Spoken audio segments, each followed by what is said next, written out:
오늘 우리가 함께 읽은 본문 말씀은 신앙생활을 한 사람들이라면 너무나 자주 들은 말씀입니다.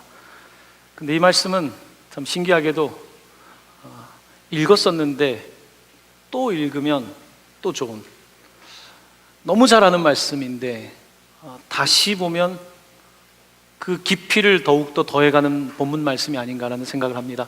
이번 주 말씀을 준비하면서 너무 익숙한 본문 말씀이기 때문에 익숙한 본문 말씀이 익숙하게 보이지 않고 더 깊이 있게 볼 수 있도록 나름대로 신경을 쓰고 애를 썼는데 그 은혜를 오늘 이 시간 여러분들과 함께 좀 나누고 싶습니다.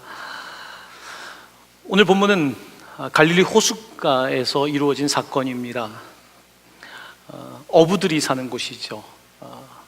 갈릴리 호수에 많은 사람들이 있었습니다. 그런데 오늘 본문에 많은 사람들이 갈릴리 호숫가에 있는 이유는 고기잡이 때문이 아니었습니다. 예수라고 하는 사람이 사람들을 가르치고 있는데 그 말씀을 듣기 위해서 사람들이 모였습니다. 많은 무리가 모여 있었습니다. 예수님께서는 시몬 베드로라고 하는 사람의 배에 올라타셨고 배에 올라타셔서 바람이 불어오는 등을 지고서 많은 사람들에게 설교를 하셨습니다. 자, 그런데 오늘 본문은 예수님께서 많은 사람들에게 설교했다는데 초점을 맞추고 있지는 않습니다. 오늘 본문의 초점은 베드로라고 하는 사람을 향해 있습니다. 베드로. 오늘 예수님은 베드로를 주목하고 있습니다. 베드로랑 그의 동료들은 밤새 고기잡이를 했지만 한 마리도 고기를 잡지 못했습니다. 말씀이 끝나고 나서 예수님께서는 시몬 베드로에게 깊은 데로 가서 그물을 내려 고기를 잡으라고 말씀하십니다. 목수가 어부에게 고기잡이를 가르치고 있는 상황입니다. 여러분도 나름대로 각자의 전문적인 분야가 있지 않습니까? 그런데 전혀 다른 직종에 있는 사람이 나에게 와서 내가 잘하는 일에 대해서 말하면 여러분 어떻게 반응하시겠습니까? 목수가 와서 고기잡이에 대해서 충고한다면, 사업을 한 번도 안 해본 사람이 사업에 대해서, 한 번도 교육에 종사하지 않은 사람이 교육에 대해서 말할 때 어떻겠습니까? 오늘 본문 가운데 베드로는 어부임에도 불구하고 목수의 이야기를 듣습니다. 물론 그에게 예수는 목수 이상이었겠지만 예수는 목수인데 어부인 베드로가 그의 말씀을 듣습니다. 우리가 살아가면서 사실은 내가 전문 분야를 가지고 있다고 할지라도 다른 전문가들의 이야기를 경청할 필요가 있습니다. 목회자이지만 저에게 가장 큰 감사는 다양한 성도님들을 만나는 거예요. 특별히 제가 직장 신방을 할 때에 참 도전을 받습니다. 사업처에 가서 저는 잘 모르지 않습니까? 이런 사업 저런 사업. 한 번은 사업처를 갔는데 사업장 신방이었는데 집에서 신방을 하는 거예요. 봤더니 집에 회사가 2개예요. 이제 무역을 하는 거죠. 남편이 회사 하나를 하고 있고 아내가 회사를 하나 하고 있더라고요. 다양한 사람들을 만나면서 또한 작은 소상공인까지 만나면서 제가 알지 못했던 부분을 들을 때에 오히려 그 이야기들이, 그 경험이 제 목회에 큰 도움이 되는 걸 경험하게 됩니다. 전문가이지만 다른 전문가의 이야기를 들을 필요가 있는 거죠. 오늘 그런 면에 있어서 베드로는 상당히 열려 있었던 사람이었습니다. 어부이지만 목수의 이야기를 듣고 있으니까요. 제가 대학교 진로를 선택할 때에 저는 그 당시에 목사가 되겠다는 확고한 방향성을 가지고 있었습니다. 어떤 과를 가는지가 중요하지 않았습니다. 저는 어차피 신학교를 갈 생각이었기 때문에. 근데 그때 이제 진로 걱정을 할 때 아버지께서 저에게 2개의 과를 추천해 주셨어요. 하나는 종교학과였고 하나는 인류학과였습니다. 둘 중에 하나를 가는 게 좋겠다고 말씀하시는 거예요. 그 이유는 목사가 된다고 할지라도 타 종교를 모르고 자기 종교만 말하는 사람이 되지 않기를. 인류학과, 문화학입니다. 결국은 전 세계에 있는 다양한 문화들을 배우는 인류학과, 이런 곳에서 먼저 공부를 하고 신학 공부를 하는 게 좋겠다는 그런 진로에 대한 도움을 받았었어요. 여러분, 자기 종교만 알고 타인의 종교를 모르면서 내가 다라고 말하는 것은 자기의 믿음은 좋을지 모르지만 시민사회를 살아가면서 사실은 고집과 아집일 수 있습니다. 우리는 살아가면서 내가 가지고 있는 것을 제대로 안다는 것은 타인이 가지고 있는 시각에서도 볼 수 있다는 것이거든요. 그런 의미에서 오늘 베드로는 어부이지만 목수의 이야기를 듣고 있다는 것 자체가 저는 베드로라고 하는 사람이 어떤 사람인지에 대해서 조금이나마 이해할 수 있습니다. 여러분에도 사업이 혹은 여러분의 삶에 뭔가 막히는 것들이 있을 때에, 하루 종일 수고했는데 고기를 못 잡을 때에 다른 사람의 이야기를 좀 들어볼 필요가 있습니다. 그때 우리는 그들의 지혜를 얻게 되고 또한 하나님께서 그들을 통하여 하시는 말씀을 들을 수도 있기 때문입니다. 오늘 예수님께서는 이 베드로에게 깊은 곳에 가서 고기를 잡으라고 합니다. 깊은 곳에 안 가봤겠습니까? 이미 밤새 깊은 곳도 다녀봤고 갈릴리 호수를 뻔하게 압니다. 어디에 따뜻한 물이 흐르고 있는지 그것까지 파악하고 있는 베드로인데 그는 비전문가인 예수의 음성을 듣고 그의 명령을 따라 깊은 곳으로 가게 됩니다.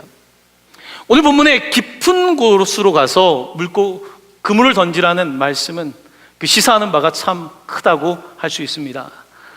우리는 흔히 바닷가에 가면 얕은 물에 많이 있죠. 여러분도 바닷가에 가시면 얕은 곳에서 모래성도 쌓고 조개도 죽고 또 찰랑거리는 곳에서 왔다 갔다 하지 않습니까? 그런데 정말 수영을 좀 할 줄 아는 사람은 깊은 곳으로 가게 되죠. 제가 작년에 바다에서 수영을 할 기회가 있었습니다. 저는 수영을 수강료를 내고 배운 사람이 아니라서 수영을 썩 잘하진 않습니다. 근데 제가 제 인생에 2차례 물에 빠져 죽을 뻔한 적이 정말 있었기 때문에 저는 수영을 조금 할 줄 아는데도 불구하고 바다에 갔는데 발이 떼어지는 곳에 수영을 못 가겠는 거예요. 다른 사람들은, 저보다 잘하는 사람들은 바다 속으로 들어가는데 제 발이 안 떨어지는 거예요. 그때 제가 느꼈습니다. 아, 나에게 아직도 물에 대한 두려움이 있구나. 그러니까 발이 안 닿는 것이 굉장히 두려운 거예요. 그래서 계속해서 제 안에서 막 갈등이 일어났어요. 아니, 내가 이거를 못하나? 그래서 마음을 먹고 발이 안 닿는 곳에 가서 막 수영을 조금씩 하기 시작합니다. 아, 기분이 너무 좋더라고요. 수영은 바다 수영입니다. 수영장 수영이 아니에요. 발이 안 닿는 곳에서 수영을 해야지 제맛인 거예요. 해봐야지 아는 거겠지요. 여러분, 우리는 수영뿐만 아니라 고기잡이뿐만 아니라 우리의 삶을 살아가면서 얕은 물가에 있는 것을 좋아합니다. 왜냐하면 안정적이니까요. 일단 발이 닿기 때문에, 손이 닿기 때문에. 우리의 삶 속에 우리는 우리의 지식이 닿는 곳까지 삽니다. 우리의 경험이 닿는 곳까지 살고요. 이게 우리의 인생의 지경이지요. 하지만 오늘 본문 가운데 예수님께서는 우리에게 발이 닿지 않는 곳, 내 지식을 넘어서는 곳, 내 지금까지의 어부로서의 경험을 넘어서는 곳, 내가 한 번도 가보지 않은 곳을 목수의 이야기를 따라서 가보라고 말씀하고 있는 것입니다. 베드로라고 하는 사람은 그런 면에 있어서 참 믿음이 있는 사람이었습니다. 말씀을 따라서 깊은 곳으로 가게 되죠. 말씀에 의지하여 그물을 내리게 됩니다. 그리고 정말 많은 물고기를 그날 수확하게 되었습니다. 사랑하는 성도 여러분, 우리는 인생을 살아가면서 그 미지의 세계를 향한 그 욕망이 있어야 돼요. 하나님은 미지의 존재입니다. 하나님은 우리가 다 안다면 하나님은 재미가 없어요. 여러분, 왜 철학을 공부하고 과학을 공부하고 여러 가지 세상의 학문을 한 사람들조차도 나이가 들어가면서 성경에 관심을 갖습니까? 왜 영성이라는 데 관심을 가질까요? 이 미지의 세계에 대한 관심이 생긴 거예요. 하나님에 대한 관심, 그 궁극적인 관심, 먹고 사는 관심을 넘어서는 궁극적인 관심에 대한 그 욕구가 생겨날 때에 그 미지의 바다를 향해 나가는 거예요. 믿음의 세계에 눈을 뜨게 되는 것입니다. 오늘 하나님께서는 예수 그리스도를 이 땅에 보내주시고 베드로를 미지의 세계로, 믿음의 세계로 안내하고 있는 것입니다. 자, 그런데 이 미지의 세계의 깊은 바다에 나아가려면 필요한 것이 지식은 아닐 겁니다. 지식이 있으면 오히려 못 가겠죠. 경험이 있다면 오히려 못 가겠지요. 베드로는 믿음을 가지고 그곳까지 나아갑니다. 인생에서 우리에게 필요한 것이 많지만 가장 필요한 것이 있다면 바로 오늘 베드로의 믿음 아니겠습니까?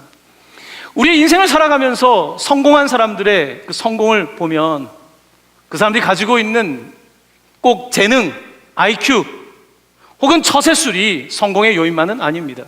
더욱 중요한 것은 그 사람에게 있는 욕구예요.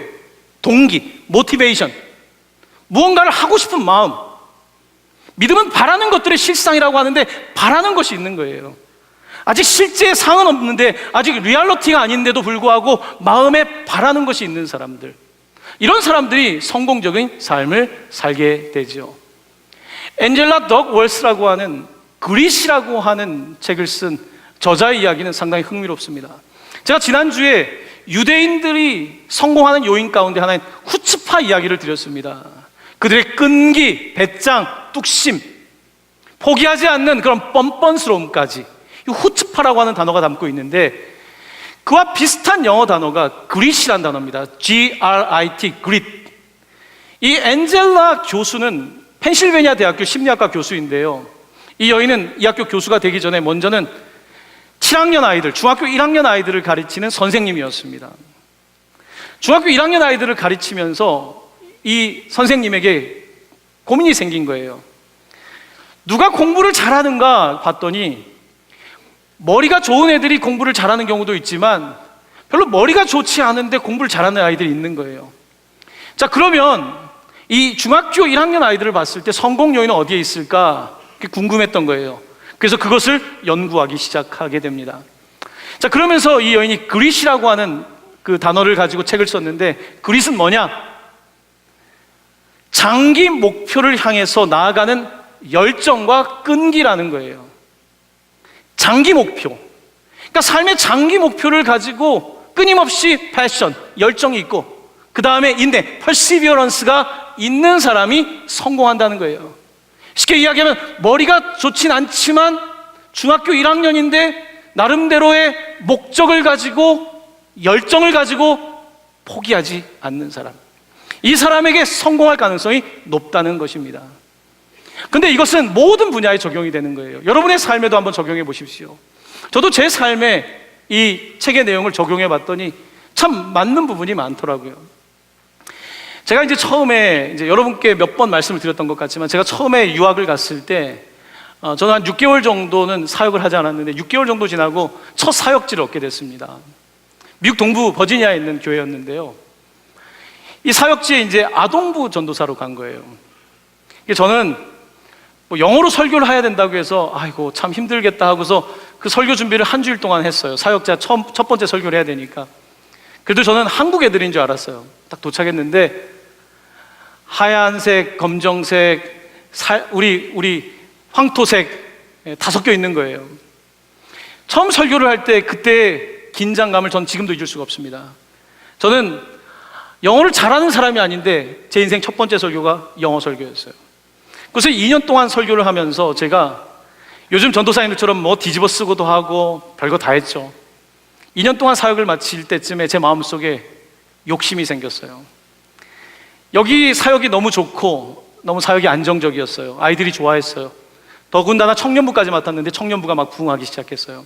근데 제 마음속에 하나님, 저는 저보다 저 영어를 잘하는 저 전도사님들처럼 중고등학생들에게 귀에 들리는 설교를 영어로 하고 싶습니다. 그래서 제가 그 사역지를 사임을 했어요. 그리고 제가 사역지가 그 당시에 저희 신학교에서 1시간 반 거리였는데 거기서 1시간을 더 가야 되는 곳에 청소년 사역을 얻기 위해 제가 갔어요. 그곳에 도착해서 그땐 자신감이 있었어요. 왜냐하면 주일학교 애들이 제 설교를 좋아했으니까.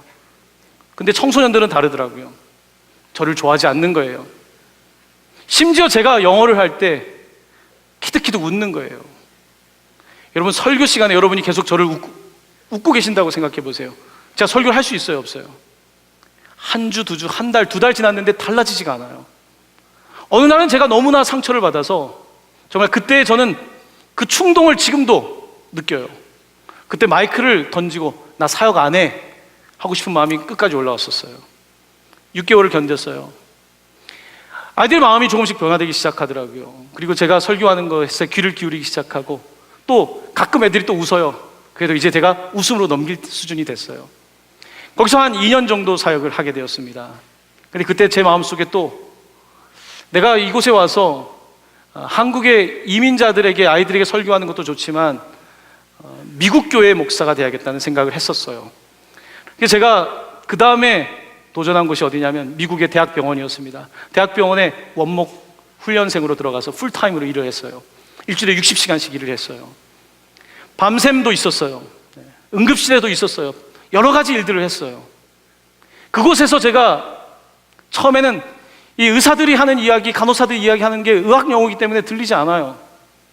정말 어떤 때는 모르는데도 아는 척 연기를 해야 됐어요. 그렇게 그곳에서 시간을 보내면서 거기서 수련이 끝났을 때 저는 제 귀가 평소보다 훨씬 더 많이 열렸다는 걸 알게 됐어요. 제가 말하는 영어 수준이 상당히 많이 올라가 있다는 걸 알게 됐어요. 물론 미국에서 태어난 사람들에 비하면 아무것도 아니지만요. 제가 지금 여러분에게 제 이야기를 말씀드리는 것은 얕은 곳에서 점점 깊은 곳으로 가는 데 있어서 언어 지능이라고 하는 것이 모든 것을 결정하지 않았다는 거예요. 그 모든 결정들을 제 삶을 돌아보았을 때에 제 마음속에는 더 깊은 곳을, 제가 생각하는 깊은 곳으로 가고 싶은 욕구가 있었던 거예요. 그렇기 때문에 이제 됐다라고 생각하는데 안정적일 때마다 저는 그곳을 떠나려고 하는 선택을 했더라고요. 그렇게 미국의 병원에서 이제 사역을 마치고 나서 이제 박사과정을 가게 되었는데요. 저는 그때 처음으로 알게 됐어요. 토론식 수업이 정말 재밌다는 것을. 그 전까지는 수업을 즐길 수 없었던 거예요. 하지만 수업을 즐기게 된 거예요. 그때 공부라고 하는 것이 이렇게 재밌는 건가? 왜 이렇게 재밌는 공부를 하지 못한 것일까에 대한 그때 생각이 참 많이 들었습니다. 엔젤라 이 펜실베니아 대학 교수는 모든 사람들의 삶을 돌아보면서 결국 성공 요인은 오늘 본문에 빗댄다면 깊은 곳으로 가고자 하는 마음이 있는가, 그런 마인드 세트가 있는가에 대한 문제인 거예요. 여러분, 우리가 실패할 때 어떤 이야기를 하냐면 나는 머리가 좋지 않습니다, 혹은 배경이 약합니다. 일정한 부분 맞아요. 하지만 배경이 없고 머리가 나쁘다고 해서 모두 성공적인 삶을 살지 못하는 건 아니에요. 그 편차를 어떻게 설명할 것인가? 그 편차는 바로 성장에 대한 깊은 곳에 가고 싶은 그 마음이 있는가에 달려 있다는 거예요. 그릿에 있다는 거예요. 후츠파에 있다는 거예요. 우리에게 끈기에 있다는 거예요. 포기하지 않는 열정에 있다는 것입니다. 어떻게 이것을 만들어내느냐가 중요한 거예요. 우리 아이들이 지금 패턴을 배워가지고 문제를 남보다 조금 빨리 풀고 문제를 조금 더 쉽게 풀고, 이것이 중요한 것이 아니라 엔젤라 교수에 의하면 더 중요한 것은 어려운 문제가 있더라도 끝까지 갈 수 있는 그 열정과 끈기가 오히려 성공의 주된 그 캐릭터라는 거예요. 성공의 그런 어떤 내적인 요소라는 것이죠. 자, 오늘 본문 말씀은 믿음의 시선에서지만 예수님께서는 베드로를 깊은 곳으로 데려가세요. 깊은 곳으로. 그의 지식과 경험을 넘어서는 세계, 또 다른 세계, 영적인 세계, 미지의 세계를 향하여 우리 주님께서는 그를 초대하시는데 베드로가 한 건 딱 하나예요. 가겠다고 마음을 먹은 것입니다. 그리고 간 거예요. 그물을 내리라고 할 때 그물을 내린 거예요. 사람의 성공은 내 지식의 경험에 달려있는 것이 아니라 새로운 것에 도전할 때에 하고자 하는 마음과 그 결정과 행함에 있다는 것입니다. 오늘 베드로는 그런 면에 있어서 성공적인 삶의 좋은 모델을 보여주고 있다고 생각합니다. 오늘 베드로는 이곳에 깊은 곳에 가서 고기를 잡습니다. 얼마나 그가 당황스럽겠습니까? 정말 고기를 많이 잡았는데 내 배에 가득한 정도가 아니라 담을 수가 없어서 또 다른 배를 오라고 해서 두 배가 가득해서 잠기게 되었습니다.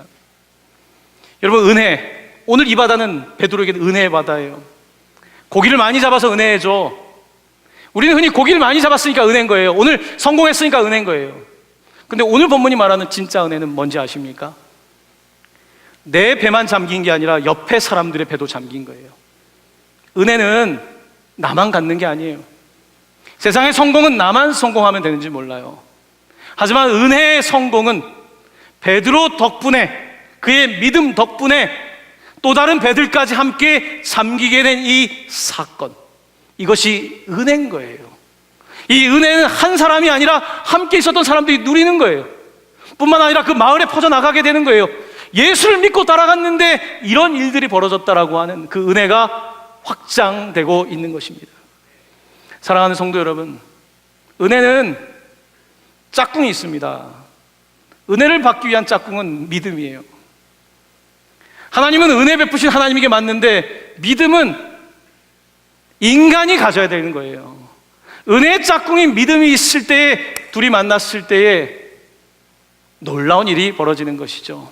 사랑하는 성도 여러분, 여러분이 지금 직장에서든 아니면 신앙에서든 가정에서든 어떤 영역이든지 여러분에게도 지금 깊은 곳으로 가야 되는 그 부르심이 있습니다.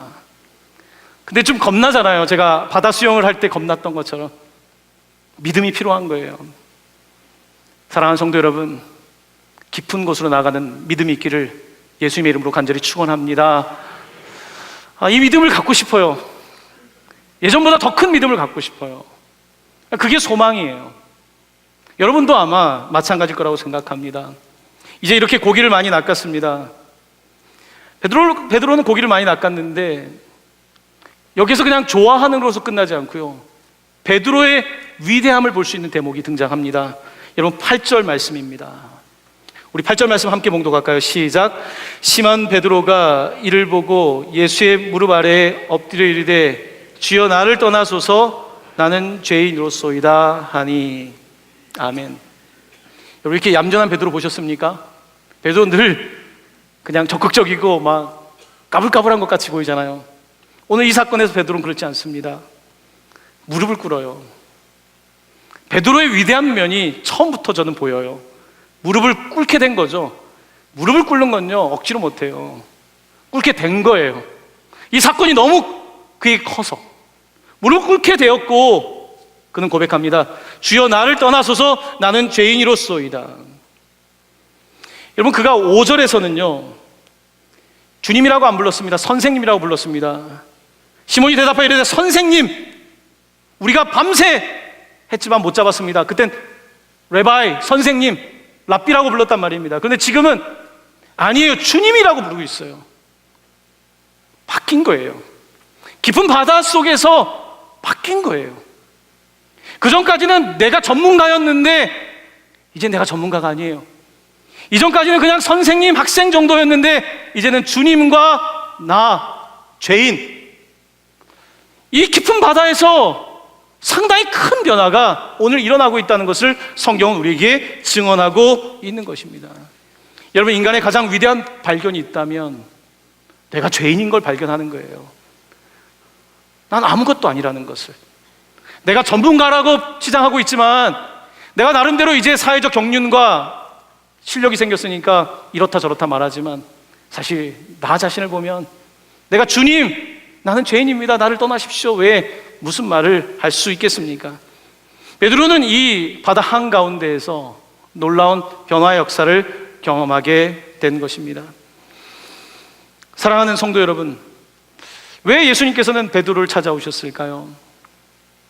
그 많은 사람들 가운데 예수님의 눈엔 베드로가 보였어요. 목수의 말을 들을 줄 아는 베드로, 또한 정말 이런 사건 앞에서 고기를 많이 잡았다고 기뻐하는 것 정도가 아니라 죄인이라고 고백할 수 있는 이 베드로, 그의 순수함, 그의 무모함, 어쩌면 그에게 있는 뭔가 보이는, 심리학자가 보기에는 그릿, 이스라엘 사람들로 말하면 후츠파, 뭔가 끝까지 해낼 수 있는 그 예수님의 눈에 보인 베드로의 속성이 있었던 거예요. 그래서 예수님께서는 그를 불러주신 것입니다. 그를 불러서 예수님은 그냥 이제 죄인이니까 죄 용서받았다, 구원받았다, 그 목적 때문에 부른 것만은 아닙니다. 예수님은 왜 베드로를 부르신 것일까요? 오늘 본문은 이렇게 말씀하고 있습니다. 여러분 10절 말씀, 11절 말씀입니다. 우리 함께 한 목소리로 봉독합니다. 세베대의 아들로서 시몬의 동업자인 야고보와 요한도 놀랐음이라. 예수께서 시몬에게 이르시되 무서워하지 말라, 이제부로는 내가 사람을 취하리라 하시니 그들이 배들을 육지에 두고 모든 것을 버려두고 예수를 따르니라. 아멘. 그를 부른 이유는 그냥 나만 구원받는 게 아니에요. 다른 배들이 잠기는 걸 보게 하셨어요. 고기 때문에 이번에는 배가 잠겼지만 이제 이후에는 너의 믿음으로 깊은 곳에 나아가는 그 놀라운 사역을 통해서 사람들이 가득하게 될 거다. 지금은 배 두 척이지만 수천 척이 배가 이제 사람들로 인하여 가라앉게 될 것이다. 예수님 그것을 보여주고 싶으셨던 거예요. 예수님께서 죽으시고 승천하신 이후에 초대교회가 생겨났을 때 베드로가 설교하는 장면, 그의 명설교, 그 설교를 듣고 3,000명의 사람들이 회심하지 않습니까? 배가, 수백 척의 배가 막 잠기게 될 정도의 사람들이 그날에 막 넘쳐나게 되는 것입니다. 사랑하는 성도 여러분, 우리 주님께서는 베드로를 사람 낫게 하기 위해서 부르신 거예요. 우리의 목적은 고기를 많이 잡는 것으로 끝나는 게 아니에요. 내가 경제적 성장을 하고 내가 인생에 나도 잘 살았다고 평가하는 수준을 넘어서서 사람을 낚는 것, 이것이 우리가 가지고 있는 우리 주님의 부르심입니다. 네팔의 학교를 9년 전에 품었죠. 그 사이에 많은 평신도 사역자들이 나갔죠. 올해도 한 2명의 청년들이 또 평신도 사역자로 5개월 동안 나갈 계획을 가지고 있어요. 해마다 기도가 있었고 헌신이 있었고, 잘해서가 아니에요. 뭐 언어를 하면 얼마나 잘하고 능력 있다면 얼마나 있습니까? 그저 가고 싶은 거예요. 그저 주님의 일을 해보고 싶은 거예요. 여러분, 그런데 그게 정말 중요하다는 거예요. 내가 실력을 갖추었냐는 보다 하고 싶은 마음이 중요하다는 거예요. 최근에 전도에 관한 어떤 그 자료를 접하다가 제가 좀 도전을 받았어요. 요즘 현대교회들은 전도를 할 때에 어떤 고민을 많이 하냐면 어떤 미끼를 칠까를 고민을 많이 한다는 거예요. 여러분, 낚시 좋아하시는 분들은 미끼가 중요하지 않습니까? 어떤 미끼를 해야지 고기를 잡을까? 우리 현대교회는 우리 아이들을 전도하기 위해서 뭐 달란트 시장도 하고 선물도 주고 미끼를 많이 써요. 탈북자 선교 여러분, 대부분 교회는 재정적인 후원을 많이 합니다. 미끼가 있어야 오니까요. 미끼를 고민하는 거예요. 요즘 문화가 어떻고 사람들은 어떻고 이런저런 방법에 미끼를 많이 고민하는데, 제가 그 자료를 접하면서 미끼를 연구하는 그 시간에 과연 깊은 곳을 가고 있는가에 대한 질문이었어요. 우리는 이 시대가 어떻고 사람들의 문화는 어떻고 젊은 세대는 어떻고 우리는 많은 미끼에 대한 이야기를 하고 있지만 정작 나아가서 그물을 던질 생각을 하지 않는 것이죠. 낚싯대를 던지는 것도 방법이죠. 하지만 주님께서는 낚싯대만 던지는 낚시법을 사용하지 않으시죠. 그물을 사용하셔서 뜻밖의 사건을 통해서 하나님의 나라가 그렇게 우리의 계산대로 이 미끼를 썼을 때 잡히고 저 미끼를 썼을 때 잡히는 게 아니라, 하나님의 나라라고 하는 것은 우리가 알 수 없는 방법으로 의외의 사건과 의외의 방법으로 이루어지는 것이 하나님의 나라인데, 과연 나는 거기에 지금 반응하고 있는가가 중요한 질문이라는 것입니다. 오늘 본문은 우리에게 도전하고 있습니다. 깊은 곳으로 나아가라는 거예요. 올해 부천동감교회 표어는 더욱 영혼 구원이에요. 더욱 영혼 구원. 작년보다는 더욱 깊은 바다로 가고 싶은 거예요. 네팔, 일본을 넘어서서 북한까지, 우리에게 땅끝인 북한까지 해보고 싶은 거예요. 더욱 영혼 구원. 여기 보면 그로 딥이라고 되어 있지 않습니까? 사실은 제대로 바꿔 써야 되는데 그로 디퍼예요. 올해는 더 깊어지는 성장이에요. 내가 작년에 보다 더 깊어져야 된다는 거예요. 여기서 이 깊다라고 하는, 오늘 깊은 곳으로 가라는 이 단어는 네 가지 밭의 비유를 할 때 옥토밭에 떨어진 그 깊은 곳에 들어간다, 그 단어거든요. 내가 깊어지지 않고서 하나님의 일을 할 수는 없습니다. grow deeper, 더 깊어지는 것. 예수님의 사역을 보십시오. grow small, 작게 성장하는 것. 처음부터 예수님은 큰 거를 생각하지 않습니다. 사람 몇 사람을 보시고 12사람을 데리고 grow small, 작지만 강한, 작지만 하나임, 이런 공동체를 그가 만들기 위해서 grow small. 올해는 우리가 좀 더 grow smaller, 더 작은 교회가 되어야 되는 거예요. 우리의 오이코스가 더 서로 더 가까워지고 스몰러, 더 작게 자라가야 되는 것이죠. 자, 그렇게 됐을 때 동방교회는 어떻게 될 것인가? grow bigger, 더 커진다는 거예요. 교회의 파이가 더 커진다는 거예요. 선교의 지경이 더 넓어진다는 거예요. 바로 이것이 우리 부천동방교회가 지향하고 있는 올해의 방향성인 거예요. 저는 오늘 본문을 읽으면서 생각하지 못했던 것들을 많이 생각하게 되었어요. 많이 깨닫게 해주신 거죠. 사랑하는 성도 여러분, 많은 일들을 도전하는 그런 동강교회 시절을 보내고 있습니다. 지난주에 우리 교회 성도님들이 아니라 타 교회 성도님들 몇 분이 저를 찾아오셨어요. 목사님 학교를 하신다는 이야기를 들었는데, 저희는 지금 초등과정만 있거든요. 자기 아이들을 중학생인데 어떡하냐는 거예요. 중학생인데 목사님 중학교도 시작해주면 안 돼요. 또 다른 교회 성도님한테 연락이 왔어요.